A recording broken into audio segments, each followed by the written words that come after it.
Punjabi radio USA ਸੁਣ ਰਹੇ ਸਾਰੇ ਹੀ ਮਾਣਯੋਗ ਅਤੇ ਸਤਿਕਾਰਤ ਸਰੋਤਿਆਂ ਨੂੰ ਪਿਆਰ ਸਤਿਕਾਰ ਸਹਿ ਨਿੱਘੀ ਜਿਹੀ ਸਤਿ ਸ੍ਰੀ ਅਕਾਲ। ਸਭ ਨੂੰ ਜੀਆਂ ਨੂੰ ਆਖਦੇ ਹਾਂ। ਸੋ ਪ੍ਰੋਗਰਾਮ ਦੇ ਵਿੱਚ ਆਪ ਸਭ ਦਾ ਨਿੱਘਾ ਸਵਾਗਤ ਹੈ। ਪ੍ਰੋਗਰਾਮ ਲੈ ਕੇ ਹਾਜ਼ਰ ਹੋ ਚੁੱਕੇ ਹਾਂ ਜੀ। ਇਸ ਟਾਈਮ ਅਪਡੇਟ ਅਮਰੀਕਾ ਦਾ ਸ਼ਾਮ ਦਾ ਬੁਲੇਟਿਨ। ਸਭ ਨੂੰ ਪਿਆਰ ਭਰੀ ਨਿੱਘੀ ਸਤਿ ਸ੍ਰੀ ਅਕਾਲ। ਹਰਜੋਤ ਸਿੰਘ ਜੀ ਜੀਆਂ ਨੂੰ ਸਵਾਗਤ ਹੈ। ਸਤਿ ਸ੍ਰੀ ਅਕਾਲ। ਸਤਿ ਸ਼੍ਰੀ ਅਕਾਲ, ਧੰਨਵਾਦ ਜੀ ਆਇਆਂ ਨੂੰ। ਪੰਜਾਬੀ ਰੇਡੀਓ USA ਦੇ ਜਿੰਨੇ ਵੀ ਸਰੋਤੇ ਸਾਡੇ ਸਾਰੇ ਹੀ AM ਸਟੇਸ਼ਨ, FM ਸਟੇਸ਼ਨ, ਘਰਾਂ ਦੇ ਵਿੱਚ ਰੇਡੀਓ ਸੈਟਸ ਦੇ ਉੱਤੇ, ਟੈਲੀਫੋਨ ਦੇ ਰਾਹੀਂ, ਫੇਸਬੁੱਕ, YouTube ਤੇ ਲਾਈਵ ਦੇਖ ਰਹੇ ਹੋ, ਸੁਣ ਰਹੇ ਹੋ, ਸਾਰਿਆਂ ਨੂੰ ਜੀ ਆਇਆਂ ਨੂੰ ਤੇ ਬਹੁਤ ਹੀ ਪਿਆਰ ਤੇ ਸਤਿਕਾਰ ਭਰੀ ਸਤਿ ਸ਼੍ਰੀ ਅਕਾਲ ਸਰੋਤਿਓ। ਅੱਜ ਨਵੰਬਰ ਦੀ 23 ਤਰੀਕ ਆ ਤੇ ਤੁਹਾਡੇ ਲਈ ਸ਼ਾਮ ਦਾ ਅਪਡੇਟ ਅਮਰੀਕਾ ਪ੍ਰੋਗਰਾਮ ਲੈ ਕੇ ਹਾਜ਼ਰ ਹੋਏ ਆ। ਪ੍ਰੋਗਰਾਮ ਸ਼ੁਰੂ ਕਰਨ ਤੋਂ ਪਹਿਲਾਂ ਸਾਡੇ ਸਪਾਂਸਰਸ ਦਾ ਧੰਨਵਾਦ। ਖਾਲਸਾ ਇੰਸ਼ੋਰੈਂਸ ਏਜੰਸੀ ਵਾਲੇ, ਜਿਨ੍ਹਾਂ ਦੇ ਕੋਲੋਂ ਤੁਸੀਂ ਹਰ ਇੱਕ ਤਰੀਕੇ ਦੀ ਇੰਸ਼ੋਰੈਂਸ ਕਰਵਾ ਸਕਦੇ ਹੋ। ਇੰਸ਼ੋਰੈਂਸ ਬਾਰੇ ਪਤਾ ਕਰਨ ਲਈ ਕਾਲ 408-272-2500 ਦੇ ਉੱਤੇ। ਇਸ ਮੌਕੇ Covid California health insurance Obama care ਦੀਆਂ ਨਵੀਆਂ ਐਪਲੀਕੇਸ਼ਨਸ ਰੀਨਿਊਜ਼ ਦਾ ਸਮਾਂ ਚੱਲ ਰਿਹਾ ਆ। ਉਸ ਦੇ ਬਾਰੇ ਜਾਣਕਾਰੀ ਲਈ ਕਾਲ 4082722500। ਨਾਰੀ Amarjit Singh Fresno, Rajpal Singh, Kulwant Singh Lachhar Bakersfield, Avtar Singh Manjal Clovis, Manjit Singh Fremont, Major Singh Sidhu Bakersfield, Amarjit Singh, Jaswinder Kaur Virk Houston, Sandhu ਪਰਿਵਾਰ Fremont, Pritpal Latwal Elk Grove, Darshan Kang university. ਇਹਨਾਂ ਸਾਰਿਆਂ ਦਾ ਧੰਨਵਾਦ। ਜੇਕਰ ਤੁਸੀਂ ਜਾਂ ਕੋਈ ਹੋਰ ਕਾਰੋਬਾਰ ਇਸ ਪ੍ਰੋਗਰਾਮ ਨੂੰ ਸਪਾਂਸਰ ਕਰਨਾ ਚਾਹੁੰਦੇ ਹੋ, ਸੰਪਰਕ 4087227698 ਦੇ ਉੱਤੇ।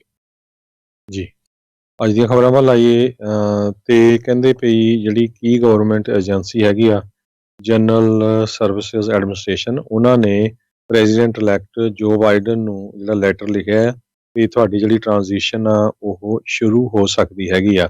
ਸੋ ਇਹ ਜਿਹੜੀ ਐਮਲੀ ਮਰਫੀ ਜਿਹੜੀ ਹੈੱਡ ਹੈਗੀ ਆ ਉਸ ਏਜੰਸੀ ਦੇ, ਉਸਨੇ ਸਭ ਤੋਂ ਪਹਿਲਾਂ ਲੈਟਰ ਲਿਖਿਆ ਤੇ ਜਦੋਂ ਮੀਡੀਆ ਦੇ ਵਿੱਚ ਵੀ ਆਇਆ ਉਸ ਤੋਂ ਬਾਅਦ ਜਿਹੜਾ ਆ ਇਹ ਵੀ ਗੱਲਬਾਤ ਆ ਰਹੀ ਹੈ ਵੀ ਪ੍ਰੈਜ਼ੀਡੈਂਟ ਡੋਨਲਡ ਟਰੰਪ ਨੇ ਕਿਹਾ ਵੀ ਮੈਂ ਹੀ ਜਿਹੜਾ ਇੰਸਟਰਕਟ ਕੀਤਾ ਹੈਗਾ ਆ ਉਹਨੂੰ ਇਹ ਜਿਹੜੀ ਟ੍ਰਾਂਜੀਸ਼ਨ ਹੋਣੀ ਆ ਉਸ ਨੂੰ ਅੱਗੇ ਜਾਣ ਦੇ ਲਈ।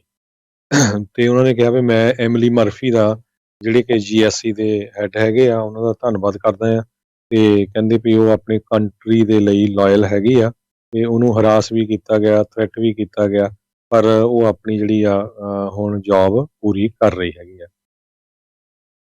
ਜੀ ਜੀ, ਇਹ ਪਹਿਲਾਂ ਇਸ ਚੀਜ਼ ਤੋਂ ਇਨਕਾਰੀ ਸੀਗੇ। ਟਰੰਪ ਐਡਮਿਨਿਸਟ੍ਰੇਸ਼ਨ ਨੂੰ ਲਗਾਤਾਰ ਜਿਹੜੇ ਆ ਉਹ ਝਟਕੇ ਕੈਂਪੇਨ ਨੂੰ ਜਿਹੜੇ ਆ ਉਹ ਮਿਲੇ ਆ। ਅਦਾਲਤਾਂ ਦੇ ਵਿੱਚ ਅੱਜ ਮਿਸ਼ੀਗਨ ਨੇ ਵੀ ਆਪਣਾ ਜਿਹੜਾ ਉਹ ਸਰਟੀਫਾਈ ਕਰ ਦਿੱਤਾ ਇਲੈਕਸ਼ਨ ਦਾ ਜਿਹੜਾ ਨਤੀਜਾ, ਜੋ ਕਿ ਬਾਈਡਨ ਦੇ ਹੱਕ ਦੇ ਵਿੱਚ ਸੀਗਾ। ਸੋ ਇਹਨਾਂ ਦੇ ਕੋਲ ਕੋਈ ਚਾਰਾ ਜਿਹੜਾ ਹੋਰ ਬਚਿਆ ਨਹੀਂ ਸੀਗਾ। ਥਾਂ ਥਾਂ ਦੇ ਉੱਤੇ ਇਹਨਾਂ ਨੇ ਵੋਟਰ ਫਰਾਡ ਦਾ ਰੌਲਾ ਪਾਇਆ, ਪਰ ਕੋਈ ਵੀ ਸਬੂਤ ਦੇਣ ਦੇ ਵਿੱਚ ਇਹ ਨਾਕਾਮਯਾਬ ਰਹੇ, ਜਿਸ ਕਰਕੇ ਅਦਾਲਤਾਂ ਨੇ ਇਹਨਾਂ ਦੇ ਜਿੰਨੇ ਵੀ ਲਾਸੂਟ ਸੀ ਤਕਰੀਬਨ ਸਾਰਿਆਂ ਨੂੰ ਹੀ ਬਾਹਰ ਦਾ ਰਸਤਾ ਜਿਹੜਾ ਉਹ ਦਿਖਾਇਆ। ਤੇ ਇੰਟਰਨਲ ਪ੍ਰੈਸ਼ਰ ਬਹੁਤ ਜ਼ਿਆਦਾ ਜਿਹੜਾ ਉਹ ਵੱਧ ਰਿਹਾ ਸੀਗਾ। ਬਹੁਤ ਸਾਰੇ ਰਿਪਬਲਿਕਨਸ ਉਹਨਾਂ ਨੇ ਵੀ ਜਿਹੜੀ ਉਹ ਚਿੱਠੀਆਂ ਜਿਹੜੀਆਂ ਇਹਨਾਂ ਨੂੰ ਲਿਖੀਆਂ। ਨੈਸ਼ਨਲ ਸਿਕਿਉਰਿਟੀ ਜਿਹੜੇ ਟੀਮ ਜਿਹੜੀ ਸੀਗੀ GOP ਦੀ, ਉਹਨਾਂ ਨੇ ਵੀ ਚਿੱਠੀਆਂ ਜਿਹੜੀਆਂ ਲਿਖੀਆਂ ਵੀ ਤੁਹਾਨੂੰ ਜਿਹੜੀ ਹਾਰ ਆਪਣੀ ਜਿਹੜੀ ਉਹ ਮੰਨ ਲੈਣੀ ਚਾਹੀਦੀ ਆ। ਅਜੇ ਮੂੰਹੋਂ ਜਿਹੜੀ ਉਹਨਾਂ ਨੇ ਹਾਰ ਜਿਹੜੀ ਕਬੂਲੀ ਤਾਂ ਨਹੀਂ ਹੈਗੀ, ਪਰ ਜਿਹੜੀ ਐਮਲੀ ਮਰਫੀ ਆ ਉਹਨਾਂ ਨੇ ਇਹ ਜਿਹੜੀ ਚਿੱਠੀ ਜਿਹੜੀ ਜ਼ਰੂਰ ਲਿਖੀ ਆ ਵੀ ਇਹਨਾਂ ਦੀ ਫਾਰਮਲ ਟ੍ਰਾਂਜੀਸ਼ਨ ਆ ਜਿਹੜੀ ਉਹ ਸ਼ੁਰੂ ਹੋਵੇਗੀ। 6.3 ਮਿਲੀਅਨ ਡਾਲਰ ਜਿਹੜੇ ਇਹਨਾਂ ਦੀ ਟ੍ਰਾਂਜੀਸ਼ਨ ਦੇ ਵਿੱਚ ਜਿਹੜਾ ਖਰਚਾ ਉਹ ਹੋਵੇਗਾ ਤੇ ਵਾਧੂ ਦਾ $1 ਮਿਲੀਅਨ ਹੋਰ ਵੀ ਜਿਹੜਾ ਨਾਲ ਰੱਖਿਆ ਗਿਆ ਹੈ ਇਹ ਪੂਰੀ ਟ੍ਰਾਂਜੀਸ਼ਨ ਨੂੰ ਕੰਪਲੀਟ ਕਰਨ ਦੇ ਲਈ। ਬੀਤੇ ਹਫ਼ਤੇ ਤੋਂ ਜਿਹੜਾ ਇਹ ਰੌਲਾ ਪੈ ਰਿਹਾ ਸੀਗਾ ਵੀ ਟ੍ਰਾਂਜੀਸ਼ਨ ਕਿਉਂ ਨਹੀਂ ਸ਼ੁਰੂ ਹੋ ਰਹੀ। ਬਹੁਤ ਸਾਰੇ ਜਿਹੜੇ ਨੈਸ਼ਨਲ ਸਿਕਿਉਰਿਟੀ ਦੇ ਨਾਲ ਜੁੜੇ ਹੋਏ ਲੋਕ ਸੀ ਉਹ ਕਹਿੰਦੇ ਸੀਗੇ ਵੀ ਇਹਦੇ ਨਾਲ ਅਮਰੀਕਾ ਦੀ ਨੈਸ਼ਨਲ ਸਿਕਿਉਰਿਟੀ ਨੂੰ ਖਤਰਾ ਬਣ ਸਕਦਾ ਆ ਜੇ ਟ੍ਰਾਂਜੀਸ਼ਨ ਜਿਹੜੀ ਉਹ ਸਮੇਂ ਸਿਰ ਜਿਹੜੀ ਉਹ ਨਹੀਂ ਹੋਵੇ। ਇਹ ਟ੍ਰਾਂਜੀਸ਼ਨ ਨੂੰ ਜੋ ਕੁਝ ਵੀ ਹੁਣ ਤੱਕ ਕੀਤਾ ਜਾ ਰਿਹਾ ਸੀ, ਕਿਹਾ ਜਾ ਰਿਹਾ ਸੀਗਾ ਵੀ ਜੋ ਬਾਈਡਨ ਆ ਉਹ ਆਪਣੇ ਜਿਹੜੀ ਇੰਡੀਵਿਜੂਅਲ ਮਨੀ ਦੇ ਨਾਲ ਜਿਹੜੇ ਉਹ ਕਰ ਰਹੇ ਸੀ। ਉਧਰ ਟਰੰਪ ਕੈਂਪੇਨ ਨੇ ਕਾਫੀ ਜ਼ਿਆਦਾ ਜਿਹੜੇ ਡਾਲਰ ਆ ਆਪਣੇ ਲਾਸੂਟਸ ਦੇ ਲਈ ਇਕੱਤਰ ਕੀਤੇ ਆ ਤੇ ਲੋਕ ਹੁਣ ਜਿਨ੍ਹਾਂ ਨੇ ਉਹਨਾਂ ਨੂੰ ਵੀ ਕਾਫੀ ਜ਼ਿਆਦਾ ਡੋਨੇਸ਼ਨਸ ਇਸ ਚੀਜ਼ ਦੇ ਲਈ ਦਿੱਤੀਆਂ ਆ, ਉਹ ਵੀ ਕਈ ਵਾਰੀ ਹੁਣ ਮੱਥੇ ਤੇ ਹੱਥ ਮਾਰ ਕੇ ਦੇਖ ਰਹੇ ਆ। ਕਈ ਥਾਵਾਂ ਦੇ ਉੱਤੇ ਉਹਨਾਂ ਦੀ ਵੀ ਭੜਾਸ ਜਿਹੜੀ ਸਾਹਮਣੇ ਆ ਰਹੀ ਆ। ਕਹਿੰਦੇ ਲੱਗ ਤਾਂ ਇੱਦਾਂ ਰਿਹਾ ਵੀ ਇਹਨਾਂ ਨੇ ਸਟੀਲ ਦਾ ਜਿਹੜੀ ਇਲੈਕਸ਼ਨ ਵਾਲੀ ਗੱਲ ਤਾਂ ਦੂਰ ਦੀ ਆ, ਇਹ ਆਪਣੇ ਹੀ ਜਿਹੜੀਆਂ ਜੇਬਾਂ ਭਰਨ ਦੇ ਵਿੱਚ ਸ਼ਾਇਦ ਲੱਗੇ ਹੋਏ ਸੀਗੇ। ਸੋ ਇਹ ਹੁਣ ਦੇਖਣ ਵਾਲੀ ਗੱਲ ਰਹੂਗੀ ਵੀ ਆਉਣ ਵਾਲੇ ਸਮੇਂ 'ਚ ਕੀ ਬਣਦਾ, ਪਰ ਅਦਾਲਤਾਂ ਦੇ ਵਿੱਚ ਜਿਹੜਾ ਆ ਉਹ ਰਿਹਾ ਨਹੀਂ ਆ। ਇਹੀ ਨਹੀਂ, ਅੱਜ ਰਾਸ਼ਟਰਪਤੀ ਟਰੰਪ, ਗੁਲਿਆਨੀ ਤੇ ਜਿਹੜੇ ਬਾਕੀ ਲਾਇਰਸ ਆ ਉਹਨਾਂ ਦੇ ਨੂੰ ਲੈ ਕੇ ਵੀ ਚਿੰਤਾ ਜਿਹੜੀ ਆ ਉਹ ਪ੍ਰਗਟਾਈ ਆ ਵੀ ਕਹਿੰਦੇ ਵੀ ਇਹ ਮੈਨੂੰ ਫੂਲ ਜਿਹੜੇ ਆ ਇਹ ਲੱਗ ਰਹੇ ਨੇ, ਜਿਹੜੇ ਕਿ ਉਸ ਨੂੰ ਰਾਸ਼ਟਰਪਤੀ ਟਰੰਪ ਨੂੰ ਉਹ ਬੈਡ ਦਿਖਾ ਰਹੇ ਨੇ ਲੋਕਾਂ ਦੇ ਜਿਹੜੇ ਉਹ ਸਾਹਮਣੇ। ਉਧਰ ਅੱਜ ਨਿਊ ਜਰਸੀ ਦੇ ਸਾਬਕਾ ਜਿਹੜੇ ਗਵਰਨਰ ਕ੍ਰਿਸ ਕ੍ਰਿਸਟੀ ਆ ਉਹਨਾਂ ਨੇ ਕੱਲ ਐਤਵਾਰ ਨੂੰ ਰਾਸ਼ਟਰਪਤੀ ਟਰੰਪ ਦੀ ਜਿਹੜੀ ਲੀਗਲ ਟੀਮ ਆ ਉਸ ਨੂੰ ਨੈਸ਼ਨਲ ਅੰਬੈਰਸਮੈਂਟ ਜਿਹੜਾ ਉਹ ਆਖਿਆ, ਕਿਉਂਕਿ ਕਿਸੇ ਵੀ ਪਾਸੇ ਕੋਈ ਵੀ ਸਬੂਤ ਜਿਹੜੇ ਉਹ ਪੇਸ਼ ਕਰਨ ਦੇ ਵਿੱਚ ਨਾਕਾਮਯਾਬ ਰਹੇ ਨੇ। ਜੀ ਅਗਲੀ ਖਬਰ ਵੱਲ ਚਲੀਏ ਤੇ ਜੋ ਬਾਈਡਨ ਜਿਹੜੇ ਆ ਉਹਨਾਂ ਨੇ ਪਹਿਲੀ ਬੀਬੀ ਜਿਹੜੀ ਆ ਇੰਟੈਲੀਜੈਂਸ ਨੂੰ ਲੀਡ ਕਰਨ ਦੇ ਲਈ ਉਹਨਾਂ ਦਾ ਨਾਮ ਦਿੱਤਾ। ਇਸੇ ਤਰ੍ਹਾਂ ਪਹਿਲਾ ਜਿਹੜਾ ਇਹ ਸਪੈਨਿਸ਼ ਮੂਲ ਦਾ ਜਿਹੜਾ ਆ ਉਸ ਨੂੰ ਹੋਮਲੈਂਡ ਸਿਕਿਉਰਿਟੀ ਨੂੰ ਹੈੱਡ ਕਰਨ ਦੇ ਲਈ ਉਹਦਾ ਨਾਮ ਵੀ ਜਿਹੜਾ ਆਇਆ ਹੈਗਾ। ਕਿਊਬਾ ਬੌਰਨ ਐਲਹੈਂਡਰੋ ਮਾਯੋਰਕਸ ਜਿਹੜੀ ਆ ਉਸ ਨੂੰ deputy secretary department of homeland security ਜਿਹੜਾ ਆ ਨੋਮੀਨੇਟ ਕੀਤਾ ਗਿਆ ਹੈ ਜੋ ਬਾਈਡਨ ਹੁਣਾਂ ਵੱਲੋਂ। ਕਹਿੰਦੇ ਵੀ ਇਹ ਉਹੀ ਆ ਜਿਨ੍ਹਾਂ ਨੇ ਡਾਕਾ ਦਾ ਜਿਹੜਾ ਪ੍ਰੋਗਰਾਮ ਸੈਟਅਪ ਕੀਤਾ ਸੀ ਪ੍ਰੈਜ਼ੀਡੈਂਟ ਬਰਾਕ ਓਬਾਮਾ ਦੇ ਸਮੇਂ ਤੇ ਇਸੇ ਤਰ੍ਹਾਂ ਕਹਿੰਦੇ ਵੀ ਜਿਹੜੇ ਜੋ ਬਾਈਡਨ ਆ ਉਹ ਹੌਲੀ ਹੌਲੀ ਆਪਣਾ ਜਿਹੜਾ ਨਵਾਂ ਐਡਮਿਨਿਸਟ੍ਰੇਸ਼ਨ ਬਣਾਉਣ ਦੇ ਵਿੱਚ ਕਾਮਯਾਬ ਹੋ ਰਹੇ ਹੈਗੇ ਆ। ਜੈਨੇਟ ਜੈਲਨ ਜਿਹੜੇ ਟ੍ਰੈਜਰੀ ਸੈਕਟਰੀ ਹੈਗੇ ਆ ਉਹਨਾਂ ਨੂੰ ਉਹ ਜਿਹੜਾ ਆ ਨੋਮੀਨੇਟ ਕਰਨ ਜਾ ਰਹੇ ਹੈਗੇ ਐਜ਼ ਏ ਟ੍ਰੈਜਰੀ ਸੈਕਟਰੀ। ਜੀ ਸੋ ਫੈਡ ਦੇ ਚੇਅਰਵੂਮਨ ਜਿਹੜੀ ਆ ਉਹ ਜੈਨੇਟ ਯੈਲਨ ਜਿਹੜੇ ਆ ਉਹ ਰਹੇ ਸੀਗੇ।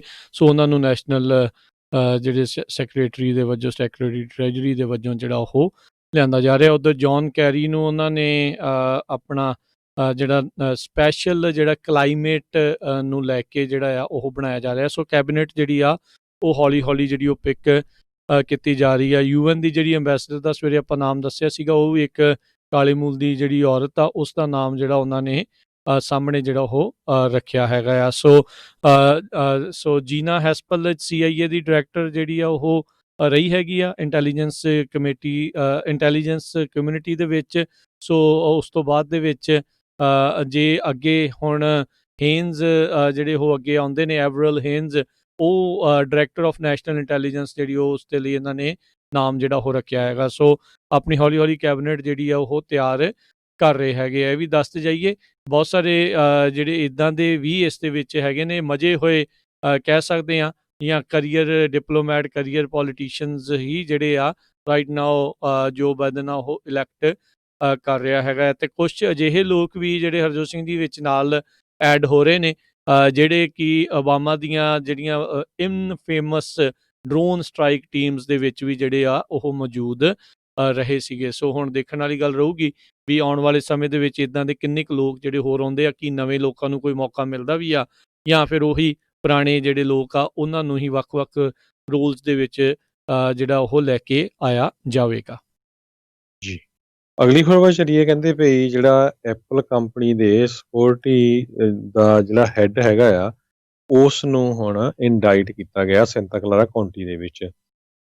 ਉਹਨਾਂ ਨੇ ਕੰਸੀਲਡ ਵੈਪਨ ਜਿਹੜੇ ਆ ਕੰਸੀਲਡ ਗਨ ਪਰਮਿਟਸ ਲੈਣ ਦੀ ਜਿਹੜੀ ਆ ਇੱਥੇ ਦੇ ਡਿਸਟ੍ਰਿਕਟ ਅਟਾਰਨੀ ਜਿਹੜੇ ਹੈਗੇ ਆ ਜੈਫ ਰੋਸਨ ਨੇ ਅਨਾਊਂਸ ਕੀਤਾ। ਉਹਨਾਂ ਨੇ ਰਲ ਕੇ ਜਿਹੜੇ ਸ਼ੈਰਿਫ ਸੀਗੇ ਲੌਰੀ ਸਮਿਥ ਦਾ ਅਸਿਸਟੈਂਟ ਉਹਦੇ ਨਾਲ ਰਲ ਕੇ ਤੇ ਇਸੇ ਤਰ੍ਹਾਂ ਇੱਕ ਜਿਹੜਾ ਹਰਪ੍ਰੀਤ ਚੱਢਾ ਪੰਜਾਬੀ ਮੂਲ ਦਾ ਜਿਹੜਾ ਬੰਦਾ ਆ ਉਹ ਵਿੱਚ ਵਿਚੋਲਾ ਬਣਿਆ ਸੀ। $75,000 ਦੇ ਵਰਥ ਦਾ ਸਮਾਨ ਉਹਨਾਂ ਨੇ ਆਈਪੈਡ ਵਗੈਰਾ ਜਿਹੜਾ ਸ਼ੈਰਿਫ ਆਫਿਸ ਨੂੰ ਦਿੱਤਾ ਸੀ ਤਾਂ ਕਿ ਉਹਨਾਂ ਨੂੰ ਕੰਸੀਲਡ ਵੈਪਨ ਦਾ ਜਿਹੜਾ ਪਰਮਿਟ ਮਿਲ ਸਕੇ। ਇਸ ਤੋਂ ਪਹਿਲਾਂ ਚਾਰਜ ਵੀ ਕੀਤਾ ਗਿਆ ਸੀ, ਇੱਕ ਵਕੀਲ ਨੂੰ ਵੀ ਚਾਰਜ ਕੀਤਾ ਗਿਆ ਸੀ, ਸ਼ੈਰਿਫ ਆਫਿਸ ਵਾਲਿਆਂ ਨੂੰ ਵੀ ਚਾਰਜ ਕੀਤਾ ਗਿਆ ਸੀ। ਹੁਣ ਜਿਹੜੇ ਖੁਦ ਜਿਹੜਾ ਆ ਐਪਲ ਦਾ ਸਿਕਿਉਰਿਟੀ ਦਾ ਹੈੱਡ ਉਸ ਨੂੰ ਇਸ ਮਾਮਲੇ ਦੇ ਵਿੱਚ ਇੰਡਾਈਟ ਕੀਤਾ ਗਿਆ ਹੈਗਾ।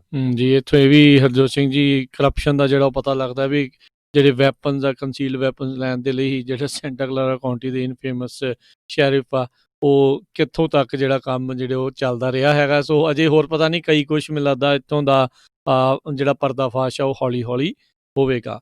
ਉੱਧਰ ਜਿਹੜੇ ਆ ਹਰਜੋਤ ਸਿੰਘ ਜੀ ਮੈਰੀਲੈਂਡ ਦੀ ਜਿਹੜੀ ਗਵਰਨਰ ਆ ਲੈਰੀ ਹੋਗਨ ਜਿਹੜੇ ਆ ਉਹਨਾਂ ਨੇ ਵੀ ਰਾਸ਼ਟਰਪਤੀ ਟਰੰਪ ਨੂੰ ਕੰਸੀਡ ਕਰਨ ਦੇ ਲਈ ਆਖਿਆ। ਉੱਧਰ ਸੀਕਰੇਟ ਸਰਵਿਸ ਦੇ ਮੈਂਬਰਸ ਨੂੰ ਕਹਿੰਦੇ ਵੀ ਇਹ ਹਦਾਇਤਾਂ ਪਹੁੰਚ ਰਹੀਆਂ ਨੇ ਵੀ ਜਲਦ ਹੀ ਬਣਨ ਜਾ ਰਹੇ ਫਾਰਮਰ ਪ੍ਰੈਜ਼ੀਡੈਂਟ ਟਰੰਪ ਉਹਨਾਂ ਨੂੰ ਫੁੱਲ ਟਾਈਮ ਜਿਹੜੀ ਪ੍ਰੋਟੈਕਸ਼ਨ ਦੇ ਲਈ ਫਲੋਰੀਡਾ ਦੇ ਵਿੱਚ ਤੈਨਾਤ ਉਹ ਕੀਤਾ ਜਾ ਸਕਦਾ ਹੈ। ਏਜੰਟਸ ਜਿਹੜੇ ਰਾਸ਼ਟਰਪਤੀ ਟਰੰਪ ਦੀ ਡਿਟੇਲ ਦੇ ਵਿੱਚ ਹੈਗੇ ਆ ਉਹਨਾਂ ਨੂੰ ਵੈਸਟ ਪਾਮ ਬੀਚ ਦੇ ਵਿੱਚ ਰੀਲੋਕੇਟ ਕਰਨ ਦੇ ਲਈ ਆਖਿਆ ਜਾ ਰਿਹਾ ਹੈਗਾ। ਸੋ ਹੋ ਸਕਦਾ ਵੀ ਸ਼ਾਇਦ ਜਿਹੜੇ ਟਰੰਪ ਆ ਉਹ ਜਲਦ ਕੰਸੀਡ ਵੀ ਜਿਹੜਾ ਉਹ ਕਰ ਜਾਣ, ਪਰ ਹਾਲ ਦੀ ਘੜੀ ਜਿਹੜਾ ਉਹਨਾਂ ਨੇ ਕੰਸੀਡ ਜਿਹੜਾ ਉਹ ਨਹੀਂ ਕੀਤਾ। ਵੱਖ-ਵੱਖ ਥਾਵਾਂ ਤੋਂ ਜਿਹੜਾ ਆ ਉਹਨਾਂ ਨੂੰ ਜਿੱਦਾਂ ਆਪਾਂ ਪਹਿਲਾਂ ਵੀ ਦੱਸ ਚੁੱਕੇ ਹਾਂ ਜਿਹੜਾ ਜੁਡੀਸ਼ਰੀ ਦੇ ਵਿੱਚੋਂ ਕੋਈ ਪੋਜ਼ਿਟਿਵ ਨਿਊਜ਼ ਜਿਹੜੀ ਆ ਉਹਨਾਂ ਨੂੰ ਨਹੀਂ ਮਿਲੀ ਹੈਗੀ। ਸੋ ਇਹ ਹੌਲੀ-ਹੌਲੀ ਹੁਣ ਜਿੱਦਾਂ ਟ੍ਰਾਂਜ਼ਿਸ਼ਨ ਦਾ ਕੰਮ ਵੀ ਦੌਰ ਜਿਹੜਾ ਉਹ ਸ਼ੁਰੂ ਹੋ ਰਿਹਾ ਹੈਗਾ। ਕੱਲ੍ਹ ਹਰਜੋਤ ਸਿੰਘ ਜੀ ਜਿਹੜੇ ਰਾਸ਼ਟਰਪਤੀ ਟਰੰਪ ਦੀ ਜਿਹੜੀ ਟੀਮ ਦੇ ਵਿੱਚੋਂ ਵਕੀਲ ਸੀਗੇ, ਉਹ ਹੂਗੋ ਸ਼ਾਵੇਜ਼ ਦਾ ਵੀ ਨਾਮ ਜਿਹੜਾ ਉਹ ਲਈ ਜਾਂਦੇ ਸੀ, ਜਿਸ ਨੂੰ ਜਿਹੜਾ ਮਰਿਆ ਕਿ 2013 ਸੰਨ 'ਚ ਵੀ ਉਹਨੇ ਕੌਂਸਪੀਰੇਸੀ ਥਿਊਰੀ ਜਿਹੜੀ ਆ ਉਹ ਘੜੀ ਹੈਗੀ ਆ। ਸੋ ਕਿਤੇ ਨਾ ਕਿਤੇ ਇੱਦਾਂ ਲੱਗ ਨਹੀਂ ਰਿਹਾ ਸੀਗਾ ਵੀ ਇਹਨਾਂ ਦੇ ਕੋਲ ਬਹੁਤਾ ਜ਼ਿਆਦਾ ਸਬੂਤ ਆ ਉਹ ਮੌਜੂਦ ਸੀ। ਜੀ। ਅਗਲੀ ਖਬਰ ਵੱਲ ਚਲੀਏ। ਇਸੇ ਤਰ੍ਹਾਂ ਜਿਹੜੇ ਡੈਮੋਕ੍ਰੇਟਸ ਆ, ਉਹਨਾਂ ਦੇ ਵਿੱਚ ਵੀ ਆਪਸ ਵਿੱਚ ਕਾਫੀ ਖਿੱਚੋਤਾਣ ਜਿਹੜੀ ਚੱਲ ਰਹੀ ਹੈਗੀ ਆ। ਬਹੁਤ ਸਾਰੇ ਜਿਹੜੇ ਪ੍ਰੋਗਰੈਸਿਵ ਡੈਮੋਕ੍ਰੇਟਸ ਆ, ਉਹ ਕੰਪਲੇਨ ਕਰ ਰਹੇ ਸੀ। ਸੈਨੇਟਰ ਡਾਇਨ ਫਾਈਨਸਟਾਈਨ ਜਿਹੜੇ ਸਾਡੇ ਕੈਲੀਫੋਰਨੀਆ ਸਟੇਟ ਤੋਂ ਸੈਨੇਟਰ ਹੈਗੇ ਆ, ਉਹ ਜੁਡੀਸ਼ਰੀ ਕਮੇਟੀ ਦੇ ਹੈੱਡ ਵੀ ਸੀਗੇ। ਉਹਨਾਂ ਨੇ ਅੱਜ ਜਿਹੜਾ ਅਨਾਊਂਸ ਕੀਤਾ ਹੈਗਾ ਵੀ ਉਹ ਸੈਨੇਟ ਜੁਡੀਸ਼ਰੀ ਕਮੇਟੀ ਦੇ ਐਜ਼ ਏ ਰੈਂਕਿੰਗ ਮੈਂਬਰ ਉਸ ਤੋਂ ਰਿਜ਼ਾਈਨ ਕਰਨ ਜਾ ਰਹੇ ਹੈਗੇ ਆ। ਸੋ ਪ੍ਰੋਗਰੈਸਿਵ ਜਿਹੜੇ ਆ, ਉਹ ਕਾਫੀ ਜਿਹੜਾ ਆ ਡੈਮੋਕ੍ਰੇਟਸ ਦੇ ਉੱਤੇ ਪ੍ਰੈਸ਼ਰ ਪਾ ਰਿਹਾ ਵੀ ਉਹਨਾਂ ਦੇ ਜਿਹੜੇ ਬੰਦੇ ਆ ਉਹ ਵੀ ਵਿੱਚ ਲਿਆਂਦੇ ਜਾਣ। ਜੀ, ਉਹ ਕਹਿੰਦੇ ਵੀ ਬੜੇ ਨਾਖੁਸ਼ ਸੀਗੇ ਡਾਇਨ ਫਾਈਨਸਟਾਈਨ ਦੀ ਕਾਰਜਕਾਰੀ ਤੋਂ, ਖਾਸ ਕਰਕੇ ਜਸਟਿਸ ਐਮੀ ਬੈਰਟ ਆ, ਉਹਨਾਂ ਦੀ ਜਿਹੜੀ ਆ ਸਵਾਲ ਜਵਾਬ ਦੀ ਜਿਹੜੀ ਪ੍ਰਕਿਰਿਆ ਆ ਉਸ ਦੇ ਦੌਰਾਨ ਉਹ ਉਹਨਾਂ ਤੋਂ ਬਹੁਤੇ ਜਿਹੜੇ ਆ ਉਹ ਖੁਸ਼ ਨਹੀਂ ਸੀ ਜਿਹੜੇ ਉਹ ਹੋ ਰਹੇ। ਸੋ ਇਹ ਦੇਖਦੇ ਹਾਂ ਵੀ ਆਉਣ ਵਾਲੇ ਸਮੇਂ 'ਚ ਕੀ ਬਣਦਾ ਆ। ਪਰ ਜਿਹੜਾ ਕਾਫੀ ਜ਼ਿਆਦਾ ਜਿਹੜਾ ਪ੍ਰੋਗਰੈਸਿਵ ਵਿੰਗ ਆ ਡੈਮੋਕ੍ਰੇਟ ਪਾਰਟੀ ਦਾ, ਉਹ ਰਾਈਟ ਨਾਓ ਓਵਰਟੇਕ ਕਰ ਰਿਹਾ ਆ ਜਿਹੜਾ ਐਸਟੈਬਲਿਸ਼ਡ ਡੈਮੋਕ੍ਰੇਟ ਆ ਉਸ ਨੂੰ। ਉਧਰ ਜਿਹੜੇ ਹਰਜੋਤ ਸਿੰਘ ਜੀ, ਇਜ਼ਰਾਈਲ ਦਾ ਬੈਂਜਾਮਿਨ ਨੇਤਨਯਾਹੂ ਜਿਹੜਾ ਉਹਨਾਂ ਦਾ ਪ੍ਰਾਈਮ ਮਿਨਿਸਟਰ ਆ, ਉਹ ਸਾਊਦੀ ਅਰੇਬੀਆ ਦੇ ਵਿੱਚ ਜਿਹੜਾ ਆ ਉਹ ਮਿਲ ਕੇ ਆਇਆ ਹੈਗਾ। ਉਹ ਆਪਣੀ ਵਿਜ਼ਿਟ ਦੇ ਉੱਤੇ ਗਿਆ ਆ। ਸੋ ਰਿਊਮਰਸ ਇਹ ਚੱਲ ਰਹੇ, ਅਫਵਾਹਾਂ ਇਹ ਚੱਲ ਰਹੀਆਂ ਆ ਵੀ ਇਹ ਦੋ ਮਿਡਲ ਈਸਟ ਪਾਵਰਸ ਦੇ ਦਰਮਿਆਨ ਸਮਝੌਤਾ ਜਿਹੜਾ ਕਿਸੇ ਤਰੀਕੇ ਦਾ ਉਹ ਬਣ ਸਕਦਾ ਹੈਗਾ ਆ। ਸੋ ਦੇਖਣ ਵਾਲੀ ਗੱਲ ਰਹੂਗੀ ਕੀ ਬਣਦਾ ਆ। ਟਰੰਪ ਕਾਰਜਕਾਲ ਦੇ ਦੌਰਾਨ ਮਿਡਲ ਈਸਟ ਦੇ ਕਈ ਮੁਲਕਾਂ ਨੇ ਜਿਹੜਾ ਇਜ਼ਰਾਈਲ ਨੂੰ ਉਸ ਦੇ ਨਾਲ ਆਪਣੇ ਜਿਹੜੇ ਸੰਬੰਧ ਆ ਉਹਨਾਂ ਨੂੰ ਨਿਊਟਰਲ ਇਨਫੈਕਟ ਜਿਹੜਾ ਜਿਹੜਾ ਬਿਲਕੁਲ ਨਹੀਂ ਸੀ, ਉਹਨਾਂ ਨੂੰ ਦੁਬਾਰਾ ਜਿਹੜਾ ਉਹ ਸ਼ੁਰੂ ਕੀਤਾ ਗਿਆ ਸੀਗਾ। ਸੋ ਇਜ਼ਰਾਈਲ ਦੇ ਨੇਤਨਯਾਹੂ ਦੇ ਉੱਥੇ ਜਾਣ ਦੇ ਇੱਕ ਪੋਜ਼ਿਟਿਵ ਸੰਕੇਤ ਜਿਹੜੇ ਉਹ ਹੋ ਸਕਦੇ ਆ ਵੀ ਇਹਨਾਂ ਦੋਨਾਂ ਮੁਲਕਾਂ ਦੇ ਦਰਮਿਆਨ ਕੋਈ ਸਮਝੌਤਾ ਜਾਂ ਨਾਰਮਲ ਰਿਲੇਸ਼ਨਸ ਜਿਹੜੇ ਉਹ ਦੁਬਾਰਾ ਹੋ ਸਕਦੇ ਨੇ। ਜੀ, ਆਪਾਂ ਸਵੇਰੇ ਵੀ ਖਬਰ ਸਾਂਝੀ ਕੀਤੀ ਸੀ ਵੀ ਜਿਹੜੇ ਕਮਲਾ ਹੈਰਿਸ ਦੀ ਪੋਜੀਸ਼ਨ ਆ ਐਜ਼ ਏ ਸੈਨੇਟਰ, ਉਹਨਾਂ ਦੀ ਜਗ੍ਹਾ ਦੇ ਉੱਤੇ ਕੈਲੀਫੋਰਨੀਆ ਦੇ ਗਵਰਨਰ ਗੈਬਨ ਨਿਊਸਮ ਨਵੇਂ ਜਿਹੜਾ ਆ ਪਰਸਨ ਨੂੰ, ਉਹ ਬੀਬੀ ਵੀ ਹੋ ਸਕਦੀ, ਬੰਦਾ ਵੀ ਹੋ ਸਕਦਾ, ਉਹਨੂੰ ਚੁਣਨ ਜਾ ਰਹੇ ਆ। ਤੇ ਨਾਮ ਜਿਹੜਾ ਆ ਐਲੈਕਸ ਪਡੀਆ ਸੈਕਟਰੀ ਆਫ ਸਟੇਟ ਦਾ ਆ ਰਿਹਾ ਸੀ। ਸੋ ਬਹੁਤ ਸਾਰੇ ਜਿਹੜੇ ਕਾਲੇ ਮੂਲ ਦੀਆਂ ਆਰਗੇਨਾਈਜੇਸ਼ਨਸ ਹੈਗੀਆਂ ਆ, ਬਲੈਕ ਚਰਚਸ ਜਾਂ ਬਲੈਕ ਜਿਹੜੇ ਜਿੰਨੇ ਵੀ ਇੰਟਲੈਕਚੁਅਲ ਆ, ਉਹ ਕਹਿੰਦੇ ਵੀ ਨਹੀਂ, ਇੱਕ ਜਿਹੜੀ ਆ ਲੇਡੀ ਨੂੰ ਹੀ ਆਉਣਾ ਚਾਹੀਦਾ ਹੈਗਾ ਆ ਕਮਲਾ ਹੈਰਿਸ ਦੀ ਸੀਟ ਦੇ ਉੱਤੇ। ਪਰ ਕਹਿੰਦੇ ਵੀ ਜਿਹੜੇ ਕੈਲੀਫੋਰਨੀਆ ਦੇ ਗਵਰਨਰ ਆ, ਉਹ ਕਾਫੀ ਸਰਪ੍ਰਾਈਜ਼ ਕਰ ਸਕਦੇ ਆ ਵੀ ਕਿਹਦਾ ਨਾਮ ਜਿਹੜਾ ਆ ਐਜ਼ ਏ ਸੈਨੇਟਰ ਆਊਗਾ। 40% ਕੈਲੀਫੋਰਨੀਆ ਦੀ ਪਾਪੂਲੇਸ਼ਨ ਲਤੀਨੋ ਆ ਤੇ ਉਹਨਾਂ ਦਾ ਪੂਰਾ ਇਸ ਵੇਲੇ ਪ੍ਰੈਸ਼ਰ ਪਿਆ ਆ ਵੀ ਸਾਡਾ ਕੋਈ ਵੀ ਜਿਹੜਾ ਸਪੈਨਿਸ਼ ਮੂਲ ਦਾ ਸੈਨੇਟਰ ਆ ਕੈਲੀਫੋਰਨੀਆ ਤੋਂ ਅੱਜ ਤੱਕ ਨਹੀਂ ਗਿਆ। ਸੋ 47 ਸਾਲਾਂ ਦਾ ਜਿਹੜਾ ਐਲੈਕਸ ਪਡੀਆ ਆ, ਉਹ ਫਰੰਟ ਰਨਰ ਹੈਗਾ, ਉਹਦੀ ਪੋਜੀਸ਼ਨ ਗੁੱਡ ਹੈਗੀ ਆ। ਤੇ ਜਿਹੜੇ ਗਵਰਨਰ ਗੈਬਨ ਨਿਊਸਮ ਉਹਨਾਂ ਦੇ ਲਾਗੇ ਵੀ ਬਹੁਤ ਆ, ਉਹਨਾਂ ਦਾ ਦੋਸਤ ਵੀ ਆ। ਸੋ ਲੱਗਦਾ ਆ ਕਹਿੰਦੇ ਵੀ ਉਹਨੂੰ ਜਿਹੜਾ ਆ ਉਹ ਨੋਮੀਨੇਟ ਕਰ ਸਕਦੇ। ਜੀ, ਜੀ। ਅਗਲੀ ਜਿਹੜੀ ਹਰਜੋਤ ਸਿੰਘ ਦੀ ਗੱਲ ਕਰਦੇ ਆ, ਸ਼ੰਘਾਈ ਦੇ 에ਅਰਪੋਰਟ ਦੇ ਉੱਤੇ ਕਹਿੰਦੇ ਅਚਾਨਕ ਭਜਦੜ ਜੀ ਜਿਹੜਾ ਕੇਓਸ ਆ ਉਹ ਹੋ ਗਿਆ ਜਦ ਕਹਿੰਦੇ ਕੋਵਿਡ-19 ਦੀ ਮਾਸ ਜਿਹੜੀ ਟੈਸਟਿੰਗ ਆ ਉਹ ਆਰਡਰ ਕਰ ਦਿੱਤੀ ਗਈ। ਸ਼ੰਘਾਈ ਦੇ ਜਿਹੜੇ 에ਅਰਪੋਰਟ ਦੇ ਕਿਸੇ ਜਿਹੜੇ ਕੁਝ ਕਰਮਚਾਰੀਆਂ ਨੂੰ ਕੋਵਿਡ ਪੋਜ਼ਿਟਿਵ ਜਿਹੜੇ ਆ ਉਹ ਪਾਏ ਗਏ ਸੀ, ਜਿਸ ਤੋਂ ਬਾਅਦ ਦੇ ਵਿੱਚ ਤਕਰੀਬਨ ਉੱਥੇ 17,500 ਤੋਂ ਵੱਧ ਤੈਨਾਤ ਇੰਪਲਾਈਜ਼ ਜਿਹੜੇ ਆ, ਮੌਜੂਦ ਇੰਪਲਾਈਜ਼ ਆ ਜਿਹੜੇ ਕਾਰਗੋ ਹੈਂਡਲਿੰਗ ਟਰਮੀਨਲ ਦੇ ਵਿੱਚ ਕਰਦੇ ਆ, ਉਹਨਾਂ ਨੂੰ ਵਾਇਰਸ ਦੇ ਲਈ ਟੈਸਟ ਕੀਤਾ ਗਿਆ ਹੈਗਾ। ਕਹਿੰਦੇ ਵੀ ਜਿੰਨੇ ਵੀ ਹੁਣ ਤੱਕ ਨਤੀਜੇ ਆਏ ਆ 11,544 ਦੇ ਵਿੱਚੋਂ ਅਜੇ ਤੱਕ ਇੱਕ ਵੀ ਪੋਜ਼ਿਟਿਵ ਜਿਹੜਾ ਆ ਉਹ ਜਿਹੜਾ ਅਜੇ ਪੋਜ਼ਿਟਿਵ ਜਿਹੜਾ ਉਹ ਕੋਈ ਵੀ ਨਹੀਂ ਆਇਆ। ਸੋ ਕਹਿੰਦੇ ਵੀ ਮੈਂਡੇਟਰੀ ਟੈਸਟਿੰਗ ਜਿਹੜੀ ਆ ਉੱਥੇ ਰੱਖੀ ਗਈ ਆ। ਜਿਹੜਾ ਨਾਰਥ ਅਮਰੀਕਾ ਤੋਂ ਇੱਕ ਪੋਜ਼ਿਟਿਵ ਕੇਸ ਜਿਹੜਾ ਹੈ ਵਾਇਰਸ ਦਾ ਉਦੋਂ ਆਇਆ ਸੀ। ਬਿਲਕੁਲ। ਸਾਡੇ ਆਫਿਸ ਵੀ ਬਹੁਤ ਸਾਰੀਆਂ ਪੰਜਾਬੀ ਰੇਡੀਓ USA ਦੇ ਕਾਲਾਂ ਆਉਂਦੀਆਂ ਰਹਿੰਦੀਆਂ, ਅਸੀਂ ਇੰਡੀਆ ਜਾਣਾ, ਇੱਥੇ ਜਾਣਾ। ਸੋ ਪਲੀਜ਼ ਮੇਕ ਸ਼ੋਰ ਕਰ ਲਿਆ ਕਰੋ, ਕਿਉਂਕਿ ਪਤਾ ਨਹੀਂ ਲੱਗਦਾ ਕਿਹੜੇ ਵੇਲੇ ਕਿੱਥੇ ਕੌਣ ਜਿਹੜਾ ਆ ਸਟਕ ਹੋ ਜਾਣਾ। ਰਾਜਕਵੀਰ ਸਿੰਘ ਜੀ, ਸਵੇਰੇ ਆਪਾਂ ਖਬਰ ਸਾਂਝੀ ਕੀਤੀ ਸੀ ਵੀ ਕੈਲੀਫੋਰਨੀਆ ਦੇ ਗਵਰਨਰ ਨੇ ਰਾਤ ਨੂੰ ਕਰਫਿਊ ਲਾਇਆ ਤੇ ਕਈ ਜਗ੍ਹਾ ਤੇ ਪ੍ਰੋਟੈਸਟ ਵੀ ਹੋ ਰਹੇ ਆ, ਕਈ ਜਗ੍ਹਾ ਤੇ ਲੋਕ ਖੁਸ਼ ਵੀ ਆ ਵੀ ਹਾਂ ਠੀਕ ਆ, ਵੀ ਥੋੜਾ ਇਹਦੇ ਤੇ ਕੰਟਰੋਲ ਲਊਗਾ ਛੁੱਟੀਆਂ ਨੂੰ ਲੈ ਕੇ, ਵੀ ਜਿਹੜਾ ਇਕੱਠ ਨਹੀਂ ਹੋਣਾ ਚਾਹੀਦਾ। ਅੱਜ ਹੁਣ ਇੱਕ ਖਬਰ ਆ ਰਹੀ ਆ ਟੈਕਸਸ ਦੇ ਵਿੱਚ, ਕਹਿੰਦੇ ਵੀ ਇੱਕ ਫੈਮਿਲੀ ਨੇ ਛੋਟੀ ਜਿਹੀ ਆਪਣੀ ਜਿਹੜੀ ਆ ਸਮਾਲ ਬਰਥਡੇ ਪਾਰਟੀ ਰੱਖੀ ਸੀ ਤੇ ਫਿਰ ਬਰਥਡੇ ਪਾਰਟੀ ਜਦੋਂ ਰੱਖਦੇ ਆ ਤੇ ਤੁਹਾਨੂੰ ਪਤਾ ਫਿਰ ਉੱਥੇ ਕੇਕ ਵੀ ਹੁੰਦਾ ਤੇ ਕੇਕ ਦੇ ਉੱਤੇ ਫਿਰ ਫੂਕ ਮਾਰ ਕੇ ਜਿਹੜੀਆਂ ਮੋਮਬੱਤੀਆਂ ਵੀ ਬੁਝਾਈਆਂ ਜਾਂਦੀਆਂ। ਸੋ ਉਸ ਪਾਰਟੀ ਤੋਂ ਬਾਅਦ ਇੱਕੋ ਹੀ ਫੈਮਿਲੀ ਦੇ 19 ਜਾਣਿਆਂ ਨੂੰ ਜਿਹੜਾ ਕਰੋਨਾ ਵਾਇਰਸ ਪੋਜ਼ਿਟਿਵ ਹੋ ਗਿਆ ਹੈਗਾ ਆ। ਦੱਸੋ ਸੋ ਜੀ। ਸੌਰੀ 15 ਮੈਂਬਰਾਂ ਨੂੰ ਕੋਵਿਡ-19 ਪੋਜ਼ਿਟਿਵ ਹੋਇਆ। ਇਹ ਟੈਕਸਸ ਤੋਂ ਖਬਰ ਆ ਰਹੀ ਹੈ। ਹੁਣ ਤੁਸੀਂ ਦੇਖ ਲਓ ਵੀ ਆਪਾਂ ਵੀ ਕਹਿੰਦੇ ਆ, ਕਈਆਂ ਦੀ ਸਾਨੂੰ ਕਾਲ ਵੀ ਆਈ ਸੀ ਅੱਜ ਕਿ ਤੁਸੀਂ ਡਰਾ ਰਹੇ ਆ। ਇਹ ਡਰਾਉਣ ਵਾਲੀ ਨਹੀਂ ਗੱਲ।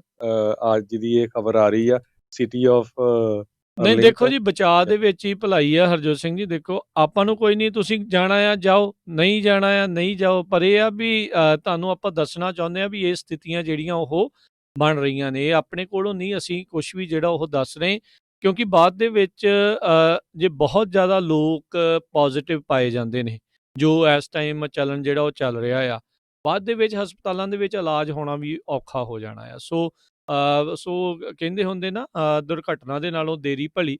ਸੋ ਬੰਦਾ ਅਗਲੇ ਸਾਲ ਹੈਲਦੀ ਹੋਵਾਂਗੇ, ਸਾਰਾ ਕੁਝ ਠੀਕ ਹੋਊਗਾ, ਜਿੰਨੇ ਮਰਜ਼ੀ ਤਿਉਹਾਰ ਮਨਾਇਓ, ਜਿੰਨੀਆਂ ਮਰਜ਼ੀਆਂ ਜੱਫੀਆਂ ਪਾਇਓ, ਜਿੰਨੇ ਮਰਜ਼ੀ ਜਿਹੜੇ ਕੇਕ ਤੁਸੀਂ ਜਿਹੜੇ ਉਹ ਛਕਿਓ, ਉਹਦੇ ਵਿੱਚ ਕੋਈ ਐਸੀ ਗੱਲ ਨਹੀਂ ਹੈਗੀ। ਪਰ ਇਹ ਆ ਵੀ ਆਪਾਂ ਤੁਹਾਨੂੰ ਦੱਸਣਾ ਚਾਹੁੰਦੇ ਆ, ਕਿਉਂਕਿ ਇਨ ਦੀ ਐਂਡ ਮਸਲਾ ਇਹ ਬਣਨਾ ਵੀ ਕਿੰਨੇ ਹਸਪਤਾਲ ਦੇ ਵਿੱਚ ਬੈੱਡ ਜਿਹੜੇ ਉਹ ਮੌਜੂਦ ਨੇ। ਰੱਬ ਨਾ ਕਰੇ ਕਿਸੇ ਨੂੰ ਜਿਹੜਾ ਉਹ ਸਿੰਪਟਮਸ ਜ਼ਿਆਦਾ ਹੋ ਗਏ, ਜ਼ਿਆਦਾ ਬਿਮਾਰ ਕੋਈ ਜਿਹੜਾ ਹੋ ਗਿਆ, ਫਿਰ ਕਿਹੜੇ ਪਾਸੇ ਨੂੰ ਜਿਹੜਾ ਆਪਾਂ ਉਹ ਜਾਣਾ ਹੈਗਾ। ਸੋ ਇਹ ਚੀਜ਼ਾਂ ਕਰਨ ਦਾ ਕੋਈ ਫਾਇਦਾ ਨਹੀਂ ਹੈ। ਡਰਾਉਣ ਦਾ ਸਾਡਾ ਕੋਈ ਮਕਸਦ ਨਹੀਂ ਹੈਗਾ। ਸਾਡਾ ਸਿਰਫ ਤੇ ਸਿਰਫ ਮਕਸਦ ਆ ਤੁਹਾਨੂੰ ਇਤਲਾਹ ਦੇਣ ਦਾ, ਤਾਂ ਜੋ ਤੁਹਾਨੂੰ ਇਹ ਇਨਫੋਰਮੇਸ਼ਨ ਪਤਾ ਹੋਵੇ ਤੇ ਜਿਹੜਾ ਵੀ ਤੁਸੀਂ ਫੈਸਲਾ ਲੈਣਾ ਆ ਉਸ ਹਿਸਾਬ ਦੇ ਨਾਲ ਜਿਹੜਾ ਉਹ ਤੁਸੀਂ ਲੈ ਸਕੋ। ਦੇਖੋ, ਜਿਹਨੇ ਜਾਣਾ ਉਹਨੇ ਚਲੇ ਹੀ ਜਾਣਾ ਆ, ਜਿਹਨੇ ਨਹੀਂ ਜਾਣਾ ਉਹਨੇ ਕੋਈ ਬਹਾਨਾ ਲਾ ਕੇ ਜਿਹੜਾ ਉਹ ਨਹੀਂ ਵੀ ਜਾਣਾ। ਸੋ ਪਰ ਇਹ ਆ ਵੀ ਤੁਹਾਡੇ ਮਨ ਦੇ ਵਿੱਚ ਤੁਹਾਨੂੰ ਇਹ ਪਤਾ ਹੋਣਾ ਚਾਹੀਦਾ ਵੀ ਇਹ ਸਥਿਤੀਆਂ ਜਿਹੜੀਆਂ ਉਹ ਬਣ ਰਹੀਆਂ ਆ। ਘਰਾਂ 'ਚ ਬਜ਼ੁਰਗ ਹੁੰਦੇ ਨੇ, ਬੱਚੇ ਹੁੰਦੇ ਨੇ, ਆਲਦੋ ਬੱਚਿਆਂ ਨੂੰ ਘੱਟ ਹੋ ਰਿਹਾ, ਪਰ ਇਹਦਾ ਮਤਲਬ ਇਹ ਨਹੀਂ ਹੋ ਨਹੀਂ ਰਿਹਾ। 1 ਮਿਲੀਅਨ ਤੋਂ ਵੱਧ ਜਿਹੜੇ ਬੱਚੇ ਆ ਇਸ ਤੋਂ ਪੀੜਤ ਹੋ ਚੁੱਕੇ ਨੇ। ਸੋ ਇਹ 18 ਸਾਲ ਤੋਂ ਥੱਲੇ ਵਾਲੇ ਅਡਲਟਸ ਵੀ, ਜਿਹੜੇ ਯੰਗ ਅਡਲਟਸ ਨੇ, ਉਹਨਾਂ ਨੂੰ ਵੀ ਬਹੁਤ ਜ਼ਿਆਦਾ ਇਹ ਹੋਇਆ ਆ। ਰੱਬ ਦਾ ਸ਼ੁਕਰ ਆ ਵੀ ਬਚਾਅ ਹੋ ਜਾਂਦਾ, ਠੀਕ ਰਹਿ ਜਾਂਦੇ ਨੇ, ਪਰ ਇਹਦਾ ਮਤਲਬ ਇਹ ਨਹੀਂ ਵੀ ਆਪਾਂ ਇਸ ਨੂੰ ਜਿਹੜਾ ਆ ਉਹ ਫ੍ਰੀ ਹੈਂਡ ਹੀ ਜਿਹੜਾ ਉਹ ਚੱਲਣ ਦੇਣਾ, ਵੀ ਖੁੱਲ੍ਹਾ ਹੀ ਜਿਹੜਾ ਚੱਲਣ ਦੇਣਾ, ਵੀ ਚੱਲ ਚੱਕਰ ਹੀ ਕੋਈ ਨਹੀਂ ਆ।